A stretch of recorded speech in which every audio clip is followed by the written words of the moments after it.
Very good morning. In this session, I'm going to deploy a full stack application using Kubernetes and Ansible Playbook. So now we'll see what is been my Ansible Playbook. Ansible Playbook is a series of tasks or configuration that is to be automated without any manual steps. So here we can able to manage, configure, deploy and automate our system related configuration. And these repetitive tasks like installation of Docker, installation of Minikube, or installation of kubectl, so everything is automated. And also here no need to run multiple commands, so we will do everything automated without any manual steps. But in our playbook what we are going to do is we are not going to install all those things like Kubernetes or kubectl. So those things we are not going to install, we are going to install manually. But we are writing the playbook before executing the deployment. It will verify whether it is running or not. So like whether the Docker is running or not, whether Minikube is running or not, whether the full stack is deployed in the Kubernetes or not, and it will wait for the entire pod deployment. Finally, there is a port forward also done. So okay, so in our application, so this is the continuation over our previous exercise, that is practical number 8 and 9. So let me take this source code. So this we already done it. So let me just open my Docker desktop. I don't have any running containers. So let me go into my Docker Hub. So I already opened the Docker Hub. I don't have any front end and back end repository. So first thing, I just want to build the image, then push the image into the Docker Hub repository. So let me take this path and let me run the commands as I already have it. So these commands we already executed for the previous exercise. So the command is docker build -f docker file dot backend -t followed by this is my username. You have to change this username according to your need. Okay, so let me take this one. Okay, just execute. Actually, so these commands are already executed, so that it will run faster. So if you're running first time, it will take around 5 minutes to complete the local deployment. Okay, so let me do for the front end also. Okay, so now what happens now? Now we built the image locally. I just want to push those image into the GitHub, not a GitHub, Docker desktop repository. Okay, so let me take the next one. So this is the command, that is docker push followed by your account name followed by the image name. So that is used to push the files, put the image which is available in a local machine to the Docker Hub. Okay.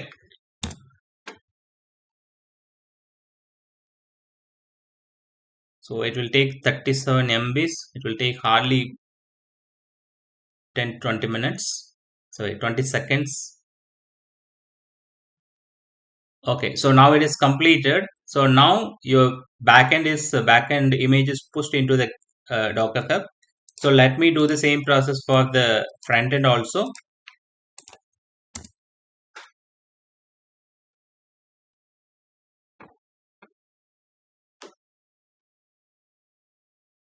So okay, now we have completed it. Now you can go to your Docker Hub and you can see that there are two images. One is for the front end and another one is for the back end. Okay, so now the thing is that for the deployment purpose, previously we have used this Docker desktop, but now we are not going to use this Docker desktop. Instead, we are going to use one Ubuntu machine. In the Ubuntu machine, we will try to install all the required dependencies, followed by we will use the playbook to verify all these deployments. Okay, let me close this Docker desktop. It is not required now, but just to keep this Docker Hub repository.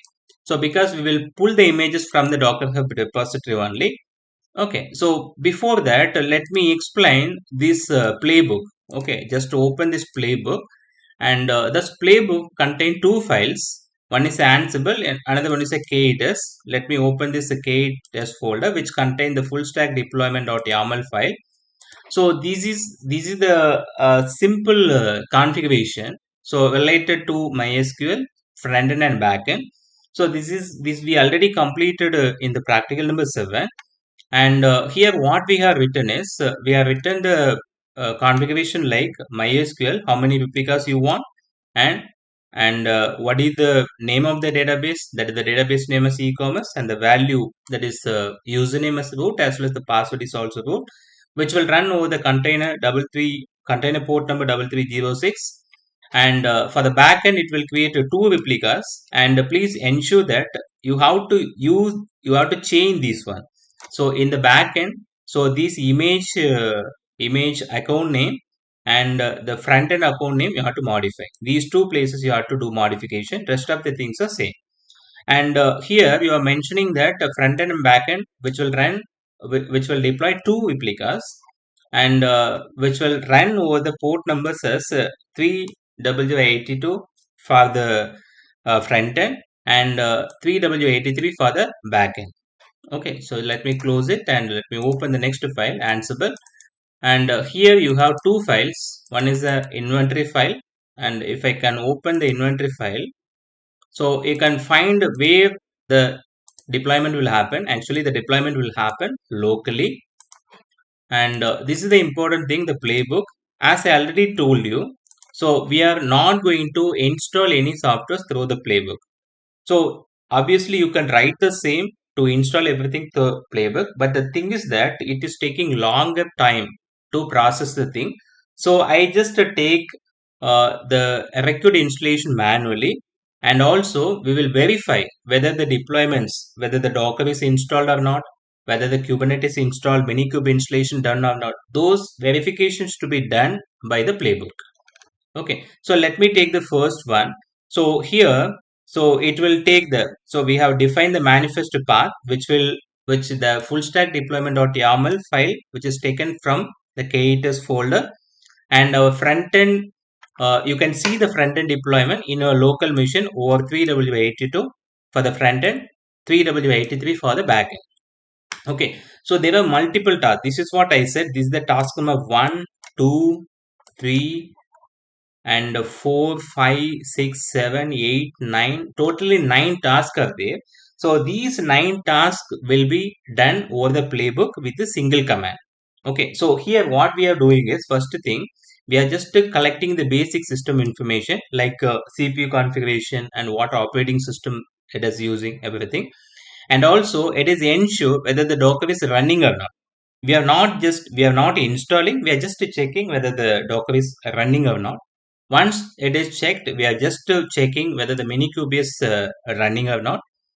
Okay, so after that, if not, we are just running the Minikube. Then deploy the full stack application.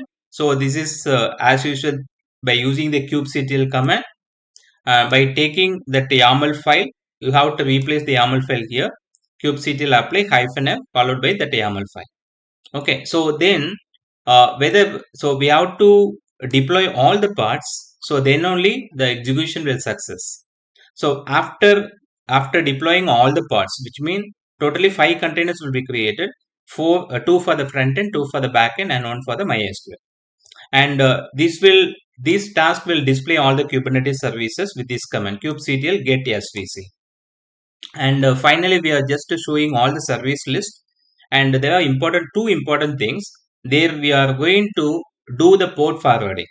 So actually the port forwarding means, initially you will run the application. For the front end application will run over the port number 8080, but I want to see the corresponding output in my local machine, so that this front end node port forwarding is necessary. Similarly for the back end node port also. Okay, there are two port forwarding will be done here. Okay, so why I have written these port forwarding process mean, if you are running second time, I just want to delete the old port forward process, so that I just written this. Okay, so at final where you will get the output means localhost http localhost 30082 slash e-commerce for the front end, localhost 30083 slash backend for the backend. Okay, so that's it. So okay, we will just move on to the next process. So what I want to do is, I just want to open the Ubuntu machine now. Okay, so let me let me do it. Okay, and here, so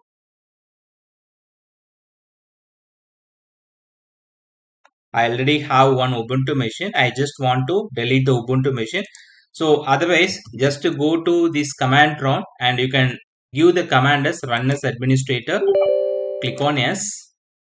Okay, and give the command. First command as wsl hyphen hyphen install.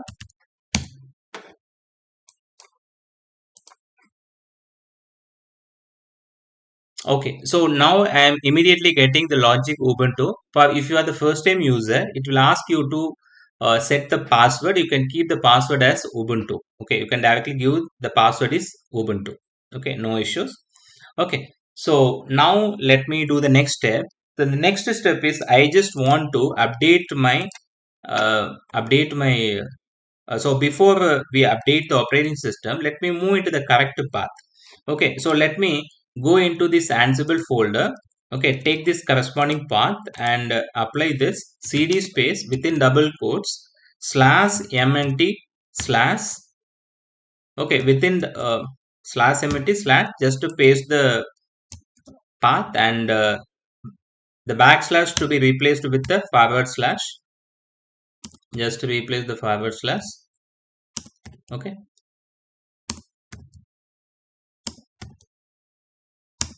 just replace the forward slash and give C. Okay, so these C is a lowercase. Just to replace this uppercase with the lowercase. Just enter. Now it is moved into the corresponding path. So now what happens is, if I give an ls command, you can able to see these two files, which mean that whatever files available in local machine now available in the Ubuntu machine. Okay, so now we can run the following commands. So that is, so these are all the manual installation as I already told you. First one, I want to update the operating system. Sudo apt updates.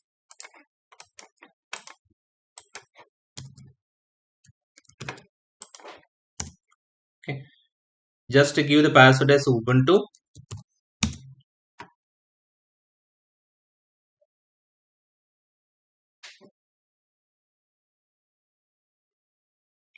So it will take some more time. So we'll wait for some time.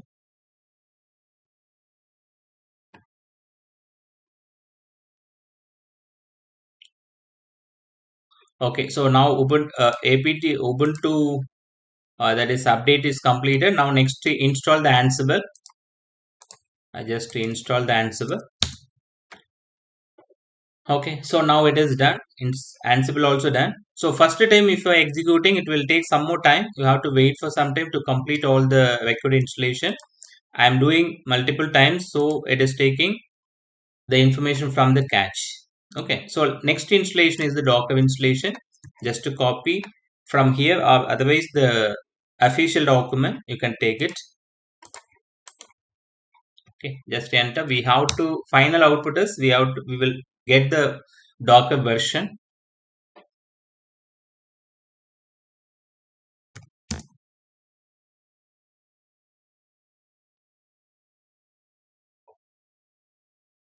Okay, so now Docker is successfully installed. So how we can verify means Docker hyphen hyphen version.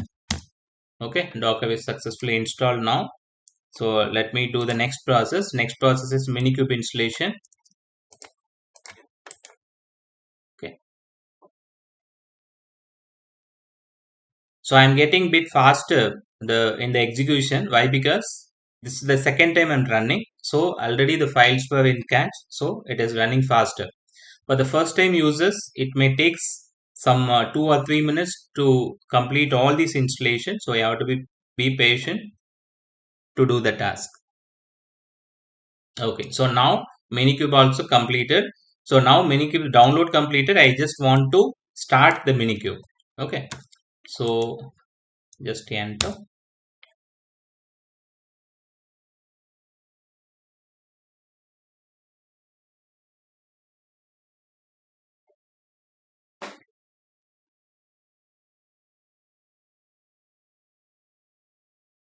So this process may take some more time. I just pause the video.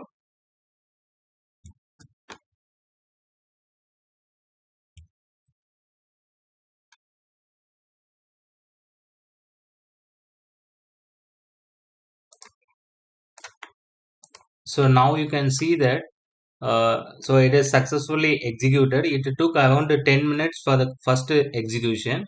Okay, so let me run the next execution, that is the kubectl installation. So finally it will list the available version of the kubectl.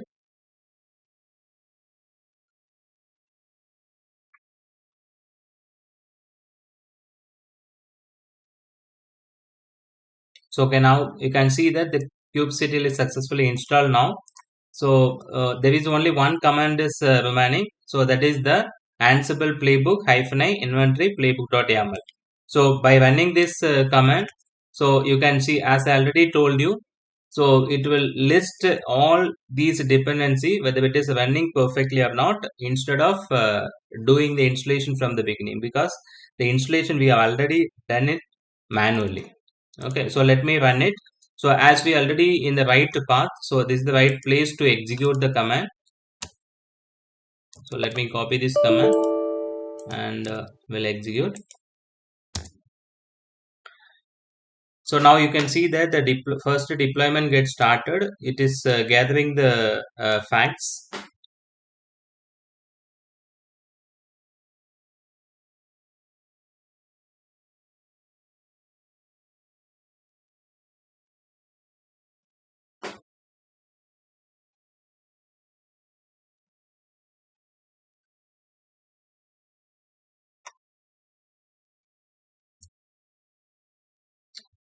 So okay, so now you can see that so now the gathering the facts completed, then Docker is running successfully and Minikube also running, and the kubectl also running perfect. Now it is waiting for all the parts to be completed, and we have given the waiting time. So it is 180 seconds, which means 3 minutes it will wait, because we already define in the full stack deployment.yaml file that two front end, two back end, and one MySQL container will run.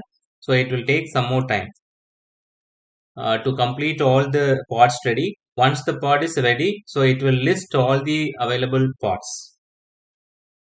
So we have to wait for some time.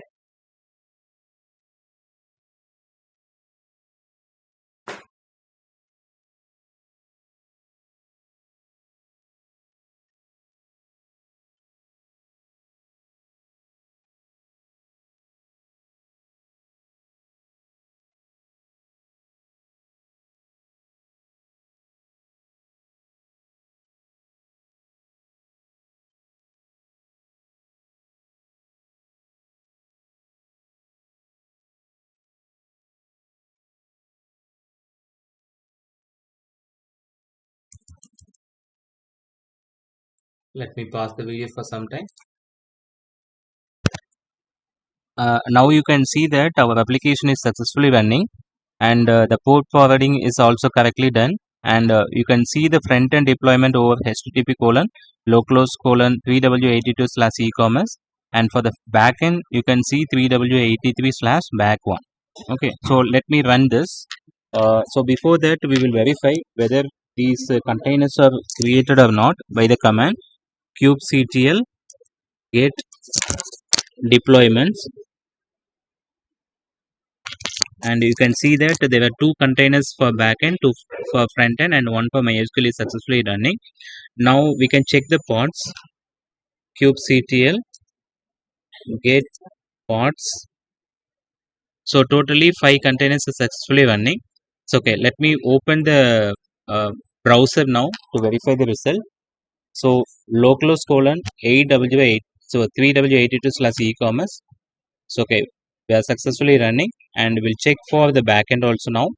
Localhost colon 3w83 slash back one. Okay, so you are getting white label error message because now successfully executed. Okay, so now we will try to do this sign up process, and let me keep the username as admin. The password is admin at the rate gmail.com, and keep the password is also admin. And I try to do sign up. Sign up is now successful. Okay, so let me try login now. let me keep it as admin, and password is also admin. Okay, so now you can see that successfully the page is loaded. Okay, so now what I want to do now, so we can do this database operation. So let me go with the db commands. As I already checked with the pods, so if I want to move into that mysql to insert the elements, insert these products, so we have to follow this. Just to copy this, and so I just want to replace this pod name. So take these pod names and replace the pod name. So let me replace the pod name and just to try enter. Okay, so now use the command use e-commerce. Okay, database now changed, use or show tables. Okay, so now you have products and user table. So let me try to insert the items. I'll insert only the computers items. So let me, okay, so now successfully updated. So let me exit, and otherwise you just go to the browser again and just refresh here, and you can see that if you go computers, the table, the items are reflected now. If you click on add item, so it will work. So we successfully completed our that is a full stack deployment with the Kubernetes and Ansible playbook. Thank you.